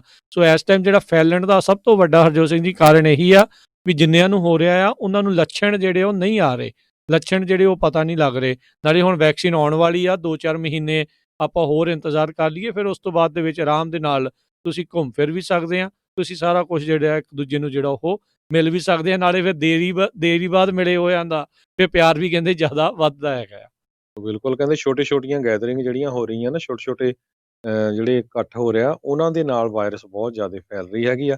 ਹੁਣ ਇਸ ਪਾਰਟੀ ਦੀ ਜੇ ਗੱਲ ਕਰਦੇ ਜਾਈਏ, ਉਹਦੇ 'ਚ ਕਹਿੰਦੇ ਇੱਕ ਪ੍ਰੈਗਨੈਂਟ ਲੇਡੀ ਵੀ ਸੀ, ਬੱਚੇ ਵੀ ਸੀ, ਇੱਕ 57 ਸਾਲਾਂ ਦੀ ਓਲਡ ਬੀਬੀ ਵੀ ਸੀ। ਉਹਨੂੰ ਜਿਹੜਾ ਹੋ ਗਿਆ ਤੇ ਉਹਨੂੰ ਫਿਰ ਆਪਣੀ ਵੀਡੀਓ ਜਿਹੜੀ ਰਿਲੀਜ਼ ਕੀਤੀ ਆ ਵੀ ਮੈਂ ਹੁਣ ਹਸਪਤਾਲ 'ਚ ਆ ਤੇ ਮੇਰੇ ਰਿਸ਼ਤੇਦਾਰ ਵੀ ਮੈਨੂੰ ਮਿਲਣ ਨਹੀਂ ਆ ਸਕਦੇ ਕਿਉਂਕਿ ਮੈਨੂੰ ਕਰੋਨਾ ਵਾਇਰਸ ਹੋਇਆ ਆ। ਸੋ ਉਹਨੇ ਕਿਹਾ ਵੀ ਇੱਦਾਂ ਦੀ ਸਾਤੋਂ ਗਲਤੀ ਹੋਈ ਆ ਤੇ ਹੋਰ ਪਲੀਜ਼ ਜਿਹੜੇ ਪਰਿਵਾਰ ਆ, ਇੱਦਾਂ ਦੀ ਗਲਤੀ ਨਾ ਕਰੋ। ਜੀ। ਅਗਲੀ ਜਿਹੜੀ ਹਰਜੋਤ ਸਿੰਘ ਜੀ ਗੱਲ ਕਰਦੇ ਜਾਈਏ, ਕਹਿੰਦੇ 28 ਮਾਈਗ੍ਰੈਂਟ ਜਿਹੜੇ ਚਿਲਡਰਨ ਆ, ਉਹਨਾਂ ਨੂੰ ਡੈਪੂਟੇਸ਼ਨ ਜਿਹੜੀ ਉਹ ਹੋਣ ਜਾ ਰਹੀ ਆ, ਜਦ ਉਹਨਾਂ ਨੇ ਆਪਣੇ ਮਾਪਿਆਂ ਦੇ ਨਾਲੋਂ ਅਲੱਗ ਹੋਣ ਤੋਂ ਇਨਕਾਰ ਕੀਤਾ। ਸੋ ਆਪਾਂ ਦੇਖਦੇ ਹਾਂ ਵੀ ਇਹ ਪ੍ਰੈਕਟਿਸ ਜਿਹੜੀ ਉਹ ਚੱਲਦੀ ਆ ਰਹੀ ਆ, ਵੀ ਜਿਹੜੇ ਵੀ ਇੱਥੇ ਲੋਕ ਅਸਾਈਲਮ ਦੀ ਮੰਗ ਦੇ ਵਿੱਚ ਜਿਹੜੇ ਉਹ ਆਉਂਦੇ ਨੇ, ਉਹਨਾਂ ਦੇ ਬੱਚਿਆਂ ਨੂੰ ਜਿਹੜਾ ਉੱਥੋਂ ਵੱਖ ਕਰ ਦਿੱਤਾ ਜਾਂਦਾ ਹੈ ਪੇਰੈਂਟਸ ਦੇ ਨਾਲੋਂ। ਸੋ ਉਹਨਾਂ ਨੇ ਅਲੱਗ ਹੋਣ ਤੋਂ ਇਨਕਾਰ ਕਰਦਿਆਂ ਹੋਇਆ ਇਹ ਵਾਪਸ ਡੈਪੂਟੇਸ਼ਨ ਕਰਾਉਣਾ ਜਿਹੜਾ ਆ ਉਹ ਮੰਨਿਆ ਹੈਗਾ ਆ। ਸੋ ਇਹ ਹੁਣ ਦੇਖਣਾ ਹੋਊਗਾ, ਜਿਹੜੇ ਹਰਜੋਤ ਸਿੰਘ ਜੀ ਹੁਣ ਨਵੇਂ ਜਿਹੜੇ ਕਹਿ ਲਓ ਵੀ ਸਾਊਥ ਅਮਰੀਕਨ ਡਿਸੈਂਟ ਦੇ ਜਿਹੜੇ ਨਵੇਂ ਉਹਨਾਂ ਨੇ ਡਿਪਾਰਟਮੈਂਟ ਆਫ ਹੋਮਲੈਂਡ ਸਿਕਿਉਰਿਟੀ ਦੇ ਹੈੱਡ ਲਾਉਣੇ ਆ, ਉਹਨਾਂ ਦੇ ਆਉਣ ਦੇ ਨਾਲ ਕਿੱਦਾਂ ਪਾਲਿਸੀਜ਼ ਜਿਹੜੀਆਂ ਆ ਉਹ ਚੇਂਜ ਹੋਣਗੀਆਂ। ਜੀ। ਜਿਹੜੇ ਬਹੁਤ ਸਾਰੇ ਡਾਕਟਰਸ ਆ ਰਾਜਕਰਮੀਤ ਸਿੰਘ ਜੀ, ਆਪਾਂ ਦੱਸਿਆ ਸੀ ਸਵੇਰੇ ਵੀ ਪਈ ਮੋਡਰਨਾ ਤੇ ਇਸੇ ਤਰ੍ਹਾਂ ਯੂਕੇ ਤੋਂ ਜਿਹੜੀ ਹੈਗੀ ਆ ਫਾਈਜ਼ਰ ਇੱਕ ਜੀ, ਆਕਸਫੋਰਡ ਦੀ ਕੰਪਨੀ, ਜੀ, ਜੀ। ਇਸੇ ਤਰ੍ਹਾਂ ਹੋਰ 3 ਕੰਪਨੀਆਂ ਨੇ ਜਿਹੜੇ ਆ ਟੀਕੇ ਜਿਹੜੇ ਵੈਕਸੀਨ ਆ ਉਹ ਤਿਆਰ ਹੋ ਗਏ ਆ। ਤੇ ਲਗਭਗ ਕਹਿੰਦੇ ਬਹੁਤ ਜਲਦੀ ਜਿਹੜੇ ਲੋਕਾਂ ਤੱਕ ਮਿਲਣੇ ਸ਼ੁਰੂ ਹੋ ਜਾਣਗੇ। ਪਰ ਜਿਹੜੇ ਡਾਕਟਰਸ ਆ ਉਹ ਕਹਿੰਦੇ ਪਈ CDC ਨੂੰ ਵਾਰਨਿੰਗ ਵੀ ਦੇਣੀ ਚਾਹੀਦੀ ਹੈਗੀ ਆ ਲੋਕਾਂ ਨੂੰ ਤੇ ਇਹਦੇ ਸਾਈਡ ਇਫੈਕਟ ਕੀ ਹੋ ਸਕਦੇ ਹੈਗੇ ਆ। ਤੋ ਕੋਈ ਜ਼ਰੂਰੀ ਨਹੀਂ ਵੀ ਤੁਸੀਂ ਠੀਕ ਵੀ ਹੋ ਜਾਓਗੇ ਕਰੋਨਾ ਵਾਇਰਸ ਨਾਲ, ਪਰ ਇਹਦਾ ਹੋਰ ਵੀ ਕੀ ਸਾਈਡ ਇਫੈਕਟ ਹੋਊਗਾ, ਕਿਉਂਕਿ ਹਜੇ ਇੰਨੀ ਡਿਟੇਲ ਦੇ ਵਿੱਚ ਜਿਹੜੀ ਸਟੱਡੀ ਆ ਉਹ ਨਹੀਂ ਹੋਈ ਹੈਗੀ। ਇਹ ਸਾਰਾ ਕੁਝ ਕੰਮ ਜਿਹੜਾ ਆ ਬਹੁਤ ਜਲਦੀ ਹੋ ਰਿਹਾ ਹੈ। ਜੀ ਬਿਲਕੁਲ। ਸੋ ਹੁਣ ਜਿਹੜੇ ਸਟੱਡੀ ਉਹਨਾਂ ਨੇ ਐਨਾਲਿਸਿਸ ਜਿਹੜਾ ਕਰਨਾ ਆ, FDA ਨੂੰ ਉਹਨਾਂ ਨੇ ਅਪਰੂਵਲ ਦੇ ਲਈ, ਐਮਰਜੈਂਸੀ ਅਪਰੂਵਲ ਦੇ ਲਈ ਫਾਈਜ਼ਰ ਤੇ ਮੋਡਰਨਾ ਨੇ ਜਿਹੜਾ ਘੱਲੇ ਆ। ਉਸ ਤੋਂ ਬਾਅਦ ਦੇ ਵਿੱਚ ਪਤਾ ਲੱਗੂਗਾ ਵੀ ਡਾਕਟਰ ਜਿਹੜੇ ਆ ਉਹ ਉਹਨਾਂ ਦੀ ਸਟੱਡੀ ਨੂੰ ਪੜ੍ਹ ਕੇ ਜਿਹੜਾ ਉਹ ਕੀ ਕਹਿੰਦੇ ਨੇ ਵੀ ਕਿੰਨਾ ਪੋਜ਼ਿਟਿਵ ਇਹਦੇ ਨਤੀਜੇ ਹੈਗੇ ਆ, ਵੀ ਕਰੋਨਾ ਵਾਇਰਸ ਹੋਣ ਤੋਂ ਕਿੰਨਾ ਕੁ ਜਿਹੜਾ ਇਹ ਬਚਾਅ ਰੱਖਦਾ ਹੈਗਾ ਆ। ਸੋ ਲੈਟਸ ਸੀ ਆਉਣ ਵਾਲੇ ਸਮੇਂ ਦੇ ਵਿੱਚ ਇਹ ਕੀ ਬਣਦਾ ਆ। ਉਧਰ ਹਰਜੋਤ ਸਿੰਘ ਜੀ, ਸਮਾਂ ਆਪਣੇ ਪ੍ਰੋਗਰਾਮ ਦਾ ਜਿਹੜਾ ਸਮਾਪਤੀ ਵੱਲ ਨੂੰ ਆ ਅਤੇ ਸਟਾਕ ਮਾਰਕੀਟ ਦੇ ਵਿੱਚ ਅੱਜ ਉਛਾਲ ਜਿਹੜਾ ਇਸ ਕਰਕੇ ਦੇਖਿਆ ਗਿਆ ਜਦ ਸਾਬਕਾ ਫੈਡ ਦੀ ਚੇਅਰਵੂਮਨ ਜਿਹੜੀ ਯੈਲਨ ਆ, ਉਹਨਾਂ ਦਾ ਅਨਾਉਂਸ ਹੋਇਆ ਸੀਗਾ ਵੀ ਉਸ ਨੂੰ ਟ੍ਰੈਜਰੀ ਸਕੱਤਰ ਜਿਹੜਾ ਆ ਉਹ ਬਣਾਇਆ ਜਾ ਸਕਦਾ ਹੈ। ਸੋ ਕਹਿੰਦੇ ਵੀ ਇਦਾਂ ਲੱਗ ਰਿਹਾ ਵੀ ਜਿਹੜਾ ਕਾਰਪੋਰੇਟ ਅਮਰੀਕਾ ਆ, ਬਾਈਡਨ ਦੀ ਪ੍ਰੈਜ਼ੀਡੈਂਸੀ ਦੇ ਲਈ ਜਿਹੜਾ ਉਹ ਹੁਣ ਤਿਆਰ ਹੋ ਰਿਹਾ ਆ। ਉਤੋਂ ਵੈਕਸੀਨ ਦੀ ਜਿਹੜੀ ਪ੍ਰੋਗਰੈਸ ਦੀਆਂ ਰਿਪੋਰਟਸ ਜਿਹੜੀਆਂ ਆ ਰਹੀਆਂ ਆ, ਉਹ ਕਿਤੇ ਨਾ ਕਿਤੇ ਇਸ ਚੀਜ਼ ਦੇ ਵਿੱਚ ਵਧਾਵਾ ਜਿਹੜਾ ਉਹ ਦੇ ਰਹੀ ਆ। ਸੋ ਅੱਜ ਜਿਹੜਾ ਡਾਓ ਜੋਨਸ ਆ 328 ਪੁਆਇੰਟਾਂ ਦਾ ਜਿਹੜਾ ਉਹ ਉਸ ਦੇ ਵਿੱਚ ਇਜ਼ਾਫਾ ਹੋਇਆ, 29,591 ਦੇ ਉੱਤੇ ਇਹ ਕਲੋਜ਼ ਹੋਈ। ਨੈਸਡੈਕ ਦੇ ਵਿੱਚ 26 ਪੁਆਇੰਟ ਵਧੇ, 11,880 ਦੇ ਉੱਤੇ ਇਹ ਕਲੋਜ਼ ਹੋਇਆ। S&P ਦੇ ਵਿੱਚ 20 ਪੁਆਇੰਟ ਵਧੇ, 3578 ਦੇ ਉੱਤੇ ਕਲੋਜ਼ ਹੋਇਆ। ਸੋਨੇ ਦੀ ਕੀਮਤ $1,824 ਪ੍ਰਤੀ ਆਉਂਸ ਰਹੀ। ਇੱਕ US$ ਦੀ ਕੀਮਤ ਕੈਨੇਡਾ ਦੇ $1.30 ਦੇ ਬਰਾਬਰ ਰਹੀ ਆ। ਇੱਕ US$ ਦੀ ਕੀਮਤ ₹74.24 ਇੰਡੀਅਨ ਰੁਪੀਜ਼ ਦੇ ਬਰਾਬਰ ਰਹੀ ਆ। ਇੱਕ ਵਾਰੀ ਫੇਰ ਸਰੋਤਿਆਂ ਨੂੰ ਬੇਨਤੀ ਕਰਦੇ ਜਾਂਦੇ ਪੰਜਾਬੀ ਰੇਡੀਓ USA ਦਾ YouTube ਚੈਨਲ ਸਭ ਤੋਂ ਵੱਧ ਜਿਹੜਾ ਹੈ ਵੱਧ ਤੋਂ ਵੱਧ ਸਬਸਕ੍ਰਾਈਬ ਕਰੋ। ਤੇ 28, 29, 30 ਨੂੰ ਤਿੰਨੇ ਦਿਨ ਗੁਰੂ ਨਾਨਕ ਪਾਤਸ਼ਾਹ ਦੇ ਗੁਰਪੁਰਬ ਦੇ ਸੰਬੰਧ ਦੇ ਵਿੱਚ ਜਿਹੜੇ ਪ੍ਰੋਗਰਾਮ ਆ ਨਨਕਾਣਾ ਸਾਹਿਬ ਤੋਂ ਲਾਈਵ ਤੁਹਾਨੂੰ ਆਪਾਂ ਵੀਡੀਓ ਵੀ ਦੇਖਾਂਗੇ ਤੇ ਰੇਡੀਓ ਤੇ ਵੀ ਜਿਹੜੀ ਵੌਇਸ ਹੈਗੀ ਲਾਈਵ ਜਿਹੜੇ ਪ੍ਰੋਗਰਾਮ ਉਹ ਸਾਂਝੇ ਕੀਤੇ ਜਾਣਗੇ। ਸੋ ਜਿੰਨੇ ਵੀ ਸਾਡੇ ਸਰੋਤੇ ਆ ਸਾਰਿਆਂ ਨੂੰ ਬੇਨਤੀ ਆ ਵੱਧ ਤੋਂ ਵੱਧ ਆਪਣੇ ਦੋਸਤ ਮਿੱਤਰ ਰਿਸ਼ਤੇਦਾਰ ਆਲ ਓਵਰ ਵਰਲਡ ਜਿੱਥੇ ਵੀ ਰਹਿੰਦੇ ਆ ਉਹਨਾਂ ਨੂੰ ਕਹੋ ਵੀ ਪੰਜਾਬੀ ਰੇਡੀਓ USA ਦੇ ਵੈਬਸਾਈਟ ਨੂੰ YouTube ਨੂੰ ਜਿਹੜਾ ਸਬਸਕ੍ਰਾਈਬ ਕਰੋ ਤੇ ਰੇਡੀਓ ਦੇ ਉੱਤੇ ਜਿਹੜਾ ਪ੍ਰੋਗਰਾਮ ਆ ਗੁਰਪੁਰਬ ਦੇ ਸੰਬੰਧ ਦੇ ਵਿੱਚ ਸੁਣੋ। ਜੀ ਬਿਲਕੁਲ। ਸੋ ਕਿਉਂਕਿ ਦੇਖੋ ਦੂਜੇ ਮੁਲਕ ਦੇ ਵਿੱਚੋਂ ਪ੍ਰੋਗਰਾਮ ਆਉਣਾ ਆ, ਹੋ ਸਕਦਾ ਪ੍ਰੋਗਰਾਮ ਦੇ ਵਿੱਚ ਕਿਤੇ ਕੁਛ ਦੇਰੀ ਹੋਵੇ, ਕਿਤੇ ਕੋਈ ਕਨੈਕਸ਼ਨ ਦੀ ਪ੍ਰੋਬਲਮ ਹੋਵੇ, ਪਰ ਜਿਉਂ ਸਾਡੇ ਕੋਲ ਪਹੁੰਚਦਾ ਜਾਊਗਾ ਪ੍ਰੋਗਰਾਮ, ਆਪਾਂ ਤੁਹਾਡੇ ਤੱਕ ਹਰ ਸਾਲ ਦੀ ਤਰ੍ਹਾਂ ਇਸ ਸਾਲ ਵੀ 11ਵੇਂ ਸਾਲ ਦੇ ਵਿੱਚ ਵੀ ਤੁਹਾਡੇ ਲਈ ਆਪਾਂ ਉਸ ਨੂੰ ਪ੍ਰਸਾਰਿਤ ਜਿਹੜਾ ਉਹ ਕਰਦੇ ਜਾਵਾਂਗੇ। ਤੁਹਾਡੇ ਸਾਥ ਦੀ ਹਰ ਸਾਲ ਦੀ ਤਰ੍ਹਾਂ ਇਸ ਸਾਲ ਵੀ ਜਿਹੜੀ ਉਹ ਜ਼ਰੂਰਤ ਰਹੇਗੀ। ਤੁਸੀਂ ਜ਼ਰੂਰ ਇਸ ਪ੍ਰੋਗਰਾਮ ਨੂੰ ਸਪਾਂਸਰ ਕਰਨਾ ਚਾਹੁੰਦੇ ਹੋ, ਸਹਿਯੋਗ ਦੇਣਾ ਚਾਹੁੰਦੇ ਹੋ, ਘੱਲਣਾ ਚਾਹੁੰਦੇ ਹੋ ਤਾਂ ਤੁਸੀਂ ਇਸ ਦੇ ਬਾਰੇ ਜਿਹੜਾ ਸੰਪਰਕ ਕਰ ਸਕਦੇ ਹੋ 408 272 5200 ਦੇ ਉੱਤੇ। ਤੇ ਯੂਬਾ ਸਿਟੀ ਵਿੱਚੋਂ ਕੁਛ ਲੋਕ ਮੰਗ ਕਰ ਰਹੇ ਸੀ ਵੀ ਕੁਛ ਲਿਫਾਫੇ ਜਿਹੜੇ ਘੱਲ ਦਿੱਤੇ ਜਾਣ, ਜਿਹੜੇ ਕਿ ਇਸ ਦੇ ਵਿੱਚ ਸਹਿਯੋਗ ਘੱਲਣਾ ਚਾਹੁੰਦੇ ਨੇ। ਤਾਂ ਉਹਨਾਂ ਦੇ ਲਈ ਦੱਸਣਾ ਚਾਹੁੰਦੇ ਵੀ ਜਿਹੜੇ ਯੂਬਾ ਸਿਟੀ ਇਲਾਕੇ ਦੇ ਵਿੱਚ LA ਮਰਚੈਂਡਾਈਜ਼ ਵਾਲਿਆਂ ਤੋਂ ਜਿਹੜੇ ਖਾਲੀ ਲਿਫਾਫੇ ਰੇਡੀਓ ਵੱਲੋਂ ਆਲਰੇਡੀ ਐਡਰੈਸ ਲਾ ਕੇ ਜਿਹੜੇ ਉੱਥੇ ਘੱਲੇ ਹੋਏ ਨੇ, ਤੁਸੀਂ ਉਹਨਾਂ ਤੋਂ ਲੈ ਕੇ ਤੇ ਤੁਸੀਂ ਉਹਦੇ ਵਿੱਚ ਆਪਣਾ ਸਹਿਯੋਗ ਉਸ ਦੇ ਜ਼ਰੀਏ ਘੱਲ ਸਕਦੇ ਹੋ ਡਾਕ ਦੇ ਜ਼ਰੀਏ। ਤੇ ਹੁਣ ਆਪਾਂ ਇਜਾਜ਼ਤ ਲੈਂਦੇ ਹਾਂ ਮੇਰੇ ਰਾਜਕਰਮਵੀਰ ਸਿੰਘ ਵੱਲੋਂ, ਮੇਰੇ ਹਰਜੋਤ ਸਿੰਘ ਖਾਲਸਾ ਵੱਲੋਂ। ਤੁਹਾਨੂੰ ਸਾਰਿਆਂ ਨੂੰ ਪਿਆਰ ਸਤਿਕਾਰ ਸਹਿ ਨਿੱਘੀ ਜਿਹੀ ਸਤਿ ਸ੍ਰੀ ਅਕਾਲ। ਜਿਉਂਦੇ ਵਾਸਤੇ ਰਹੋ, ਹੱਸਦੇ ਖੇਲਦੇ ਰਹੋ, ਸੁਣਦੇ ਰਹੋ ਜੀ ਪੰਜਾਬੀ ਰੇਡੀਓ USA।